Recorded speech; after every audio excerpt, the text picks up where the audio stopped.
श्री शिवाय नमस्तुभ्यं। श्री शिवाय नमस्तुभ्यं। श्री शिवाय नमस्तुभ्यं। राधे राधे मेरे प्यारे भाइयों बहनों माताओं व बंधुओं, संस्कार की बातें चैनल में आपका स्वागत है। बंधुओं, सावन का पावन महीना शुरू होने जा रहा है और मैं आपको श्रवण करवाऊंगी सावन महात्म की कथा।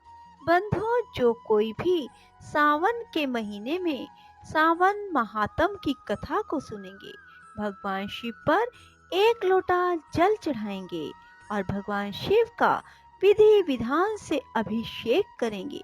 भगवान शिव उनके सभी मनोरथ पूर्ण करेंगे।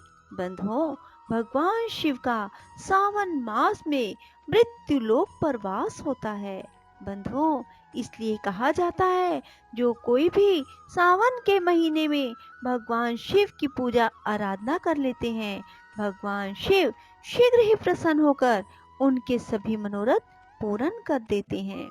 बंधुओं, सावन के महीने में शिव महापुराण की कथा को सुने, शिव जी के 108 नाम सुने, हो सके तो शिव जी के 1000 नाम सुने और साथ ही शिव जी के सभी स्तोत्र सुने। बंधुओं, ऐसा करने से भगवान शिव आपकी झोली खुशियों से भर देंगे। जिनका व्यापार नहीं चल रहा, उनका व्यापार चलने लगेगा। जिन बच्चों की शादी नहीं हो पा रही और उनकी उम्र हो गई है, उनकी शादी शीघ्र अति शीघ्र होगी। इसलिए बंधुओं, सावन मास में भगवान शिव की पूजा आराधना करनी ना भूलें। सावन मास में सावन महात्म को अवश्य सुने और हो सके तो सावन के 4 सोमवार के व्रत करें, क्योंकि सावन में इस बार 4 सोमवार ही हैं। बंधुओं, यदि आपने YouTube चैनल संस्कार की बातें अब तक सब्सक्राइब नहीं किया तो जरूर करें और बेल आइकन दबाना ना भूलें, ताकि आपको हमारी आने वाली सभी वीडियोस की जानकारी सबसे पहले हो सके। बोलो शिव शंकर भोलेनाथ की जय, माँ पार्वती की जय। बंधुओं, श्रावण मास में शिव शंकर भोलेनाथ को प्रतिदिन जल और दूध जरूर चढ़ाएं। बंधुओं, यदि आप ये भी नहीं कर सकते तो श्रावण मास में श्रावण मास महात्म और शिव पुराण की कथा, शिव स्तोत्र, शिव जी के 108 नाम प्रतिदिन सुने। भगवान शंकर आप पर शीघ्र प्रसन्न होंगे, आपकी हर इच्छा पूरी करेंगे। बोलो शिव शंकर भोलेनाथ की जय। प्रथम अध्याय। मुनि श्रेष्ठ शौनक ने श्री सूची से पूछा, हे महाभाग महामते, हे व्यास शिष्य सूत जी, आपके मुख से हमने अनेक आख्यान सुनकर आनंद प्राप्त किया, फिर भी हमारे कानों की प्यास अभी बुझी नहीं और अधिक सुनने की इच्छा है। आपने तुला राशि का सूर्य होने पर कार्तिक मास का महात्म, मकर का सूर्य हो जाने पर माघ मास का महात्म और मेष का सूर्य होने पर बैसाख मास का महात्म सुनाया। इन मासों के जो गुण धर्म हैं, उनको भी आपने समझाया। अब इन मासों से भी उत्तम आपके अनुसार यदि कोई महीना परम पिता परमेश्वर को सदैव धर्म प्रिय हो तो उसे भी विस्तार पूर्वक कहें। हमारे मन में उसको सुनने की तीव्र लालसा है। यह सुनकर सूत जी ने बड़े प्रेम पूर्ण शब्दों में कहा, आप सब मुनिगण ध्यान पूर्वक सुने। मुझे आपको सुनाने से आनंद प्राप्त होता है। आप सर्वगुण संपन्न हैं, अर्थात अच्छे श्रोता के जो 12 गुण बताए गए हैं, यथा जैसे कि दंभ रहित, आस्तिक बुद्धि, शर्ता रहित, परमात्मा में अटूट भक्ति, भगवत चर्चा सुनने की तीव्र इच्छा, नम्रता, ब्राह्मण भगत, सुशील स्वभाव, धैर्य युक्त, पवित्र, तपस्वी तथा दोषारोपण रहित होना, वे सभी गुण आप लोगों में हैं। इससे मैं प्रसन्न होकर आपसे तत्व की बात कहता हूँ।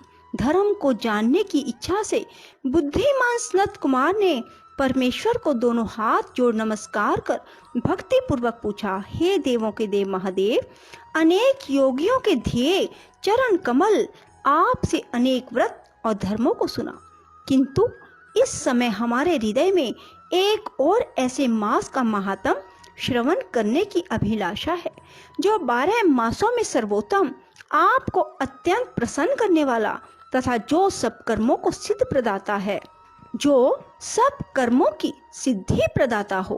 हे देव, जिस मास में कर्मों के करने से ही अनंत फल की प्राप्ति होती है, संसार के कल्याण के लिए ऐसे मास के सभी धर्मों का वर्णन समझा कर कहें। ईश्वर ने सनत कुमार से कहा, हे ब्रह्मपुत्र सनत कुमार, आपकी सेवा तथा भक्ति से प्रसन्न होकर मैं आपसे अत्यंत गुप्त बात कहता हूँ। 12 महीनों में श्रावण मास मुझे बहुत प्रिय है। पूर्णिमा को श्रवण नक्षत्र का योग हो जाने से भी मास का नाम श्रावण कहा जाता है, जो श्रवण मात्र से ही सिद्धि देने वाला है, अर्थात सुनने मात्र से ही सिद्धि देने वाला है, इसलिए श्रावण नाम कहा जाता है। आकाश के समान स्वच्छ हो जाने से नभा नाम कहा है।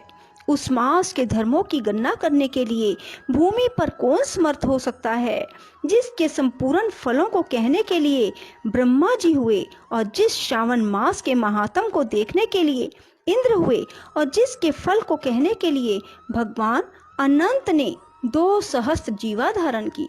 हे मुने, दूसरे मास इस मास की कला को भी नहीं प्राप्त कर सके।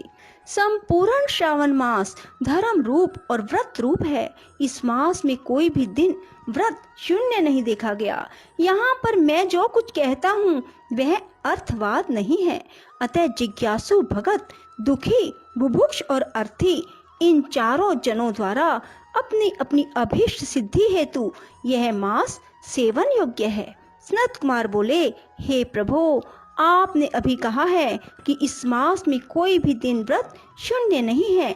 हे श्रेष्ठ, उसे आप मुझसे विस्तार पूर्वक कहें, किस तिथि में कौन सा व्रत किस वार में होता है, और उस व्रत का अधिकारी कौन है, फल तथा विधि क्या क्या है, किसने इस व्रत को किया है, उद्यापन विधि क्या है, देवता तथा पूज्य कौन है, पूजन सामग्री में क्या क्या वस्तुएं होती हैं, प्रधान पूजन किसका है, जागरण विधि क्या है, किस व्रत का क्या समय है। हे प्रभु, वह सब आप मुझसे कृपा करके कहें। आपको श्रावण मास कैसे प्रिय हुआ, इसे पवित्र किस कारण से कहा गया, इस मास में कौन अवतार उत्तम माना गया, इस मास में कौन सा अनुष्ठान करने योग्य समझा गया है। हे प्रभु, हे दयालु, आप यह सब प्राणियों के उद्धार के लिए मुझसे कहें। रविवार, सोमवार, मंगलवार, बुधवार, बृहस्पतिवार, शुक्रवार तथा शनिवार को जो व्रत आदि किए जाते हैं वह कृपा कर मुझसे कहें। आप सब के आदि कारण हैं, अतः आदि देव भी कहे जाते हैं। अन्य देवता आपसे छोटे होने के कारण आप महादेव कहे जाते हैं। पीपल के वृक्ष में ब्रह्मा, विष्णु, शिव तीनों देवों का निवास है, उसमें भी आपका निवास सबसे ऊपर व ऊंचा कहा गया है। आप कल्याण रूप से शिव माने जाते हैं, पाप नाशक होने से आप हर माने गए हैं।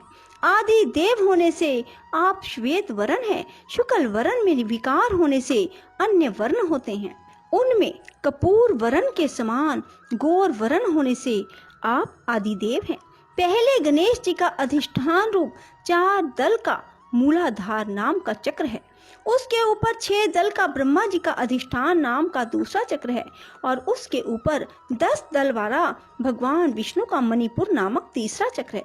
फिर हृदय में अधिष्ठान रूप 12 दल का अनाहत नाम का चौथा चक्र है।